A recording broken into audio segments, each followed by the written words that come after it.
என்ன என் ஆனந்தம், என்ன என் ஆனந்தம் சொல்லக்கூடாதே. என்ன என் ஆனந்தம், என்ன என் ஆனந்தம் சொல்லக்கூடாதே.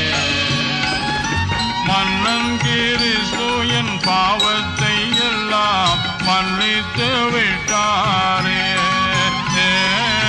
வெள்ளங்கி பொன்மூடி வாத்தியம் மேல் வீட்டில் ஜெய கொடியுடனே மண்ணுலகில் வந்து விண்ணுலகில் சென்ற மன்னனை ஸ்தோத்தரிப்போம். மண்ணுலகில் வந்து விண்ணுலகில் சென்ற மன்னனை ஸ்தோத்தரிப்போம்.